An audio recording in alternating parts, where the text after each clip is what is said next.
Hi, this is Josh with SKAA. In this video, I'm going to show you how to set up and use speaker clusters. Clusters allow you to control multiple receivers at once rather than having to control them one at a time.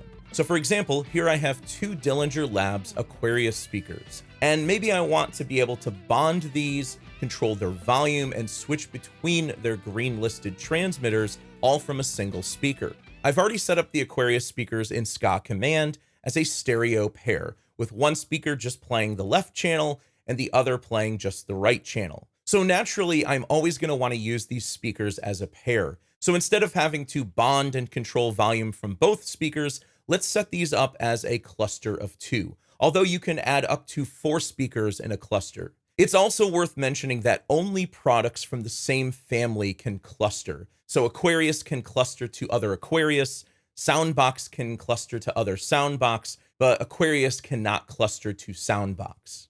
First, I'll make sure I have no active transmitters around me. So I'll unplug my Cassandra USB-C transmitter in my iPhone.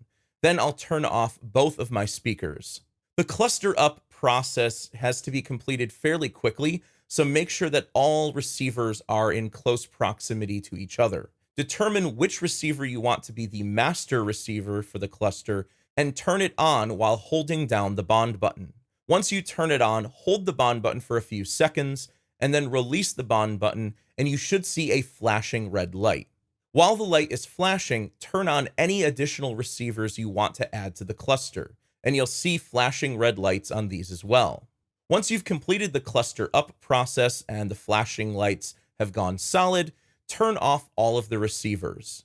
When you turn the receivers back on, they will automatically boot up as a cluster and will now work as one. So if I plug in my Cassandra transmitter again and play some music, they will both automatically bond to the same transmitter. I can also control the volume from one speaker and it controls the volume of both. I can triple click the bond button to mute one speaker and it mutes both speakers. Triple click again to unmute both. Clusters can also be used with your green list. If I press and hold the bond button for a few seconds on one speaker, you'll see that both speakers are now green listed. If I bring in another device like my iPad Pro here and play some music with a second Cassandra transmitter, I can double tap the bond button to explore for this transmitter and both speakers will bond to the second transmitter. I can then press and hold the bond button for a few seconds to add this transmitter to the green list of both speakers as well.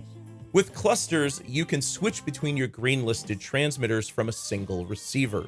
So if I press the bond button once on just one speaker, it will switch to the next transmitter in my green list for both speakers. Note that while volume and mute functions can be done from any receiver in the cluster, exploring, bonding, and green list functions will only work on the master receiver.